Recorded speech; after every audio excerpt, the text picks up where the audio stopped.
What's up, guys? Just got back from my land in Oklahoma. My first camping trip with the new fridge. So we're gonna go over some thoughts and things experienced from that over the weekend. So we had the ICECO JP40. It's a 43 quart, 40 liter fridge freezer. And it's my first time camping with a fridge. I've always had coolers of varying quality. Recently I got one of those big Yeti coolers. And honestly, this wasn't much more expensive. And man, it was nice. I've got some things to work out with my electrical system, my Jackery, and my solar. I've never used the solar until this time, so that was a learning experience, but this thing's pretty awesome. So we're going to talk about this a little bit, some of the features and the price. These are $529 right now on Amazon for this size specifically. The JP series, single lids.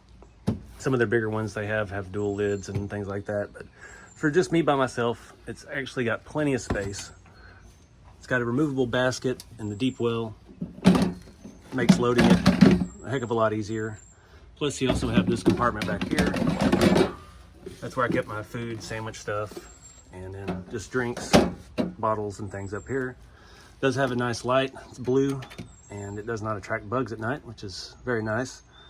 It's got some info up here about temperatures for certain things. Mainly just to have cool water up there, it's pretty handy. So it does feel like it's made of a very durable plastic. It's got a nice textured heavy top. It's got a big gasket in here. Never had any issues with it. I could open it, make a sandwich, and close it back up and it wouldn't kick on automatically. It is very efficient in that manner. It does work off of 110 and 12 volt. We've got a 12 volt outlet. We have an extension cord for that, which is an added thing they're throwing in right now, as well as this cover. The cover is pretty nice. It zips up over it. You still have a window to see your controls and see where it's set. It does have an opening in the bottom for your connections and everything, and pouches on the side to store. When you get it, it actually came packaged very well. I was surprised the box was pretty beat, but it was inside another box with foam layering. You have to install the handles, just 2 screws on each side for both handles, 1 on each end. They're spring loaded. It only weighs 34 pounds empty, which is a nice change from my big Yeti cooler. So around the back, you can see it's kind of gotten a little dirty. That's another good thing to cover, just help protect it from the elements, because we're outside pretty much living all the time up at the land. And the case is vented. The compressor is actually very, very quiet.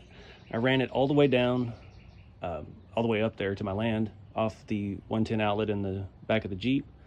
And then I switched it over to my Jackery system and set it out on the trailer, and it lived there all weekend. So in the back, we've got our outlets, our hookups here. We've got our 12 volt. You have a battery circuit protection, high, medium, and low. I left it on high. I don't really know. I couldn't tell the difference in operating wattage, what it was using on any of them. I didn't really notice any difference either running it on 12 volt versus 110. I had to switch it over to DC briefly while I charged my laptop, because I only have one outlet on my Jackery for the 110, so that really killed my Jackery too, is charging the computer. But had this thing running all day and all night. I ran out of juice the last night, two full nights, 3 days, and that was mainly because I left a bunch of lights hooked up to it. But so very basic controls, nothing complicated. On and off, max and eco mode. On max mode, if it was trying to cool, the compressor kicks on. It was pulling average around 43 watts. Sometimes it would get up around 50, but I think it says it's a max 55 watt pull. And eco mode, when the compressor was running, it would pull around 12 to 15. And then when the compressor would kick off, it's just setting idle at like 1 or 2 watts. So it was very, very efficient in that manner. I kept it at 41 degrees the entire time. A couple times I did crank it down to 39 just to make it run, just so I could watch the Jackery and see how much power we were actually pulling. Back inside, it looks small, but it's actually roomy. I mean, this full handles fit down in here. Wine bottles will fit, anything big. I think I had 20 bottles of water, a couple energy drinks, a giant handle of adult beverage, and then I had ham, cheese, tortillas, mayonnaise, stuff up here, and still had plenty of room. And it is all pretty much usable space up to the level here, so you don't just have to stay in your basket. And if you take the basket out, you have a little bit more space as well if you're just trying to get quantity for a long trip or something like that.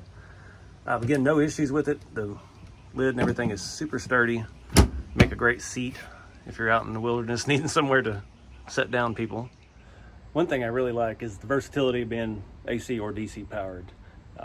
My other car does not have a AC outlet, so when I take this on trips, go to events and things, it's going to be strictly off the 12 volt. And we've got the extension cord, so it doesn't have to be in the passenger seat. I can run it all the way to the back, put it in the cargo area, and it'll be real nice and handy. But in my Jeep, I've got an AC outlet right in the back seat, so it's easy. Just plug that thing in, put it where it needs to be, and I'm ready to go.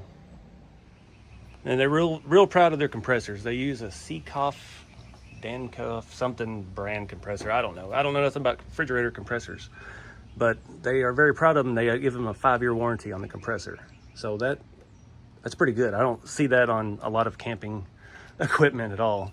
Even just a plastic cooler doesn't come with a warranty that long. Yeah, it is whisper quiet. Even running full speed on max mode, you can barely hear it. I had to hold the camera like right up to it to be able to hear it running.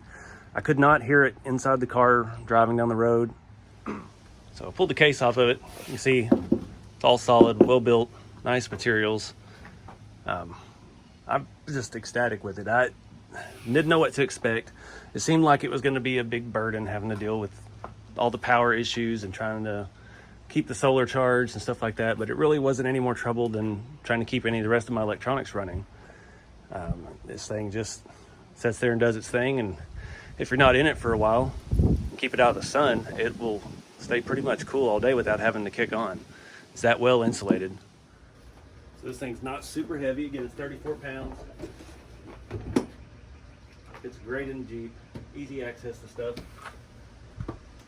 Access from the driver's seat, which I did not do on the way up there, but that's why I'm doing it this way now. Because... All right, guys, I think that about wraps it up. If you're looking at fridges, check out the ICECO. This perfect size.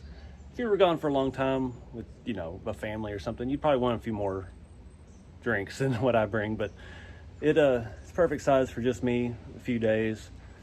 And I could have been a little more prepared, but you know, this is my first time with one. I don't know what I was expecting, and yeah, pretty happy with it. Maybe end up being a permanent fixture in the Jeep. I'm gonna look at some panels and stuff to remove from the back seats, and thinking maybe setting it up, having this in there permanently, because it is pretty handy. But I dig it. There'll be a link below. Check out their website, read all their specs. Been a great company to work with, so got a good product. They stand behind it. But until next time, guys, get outside and do something.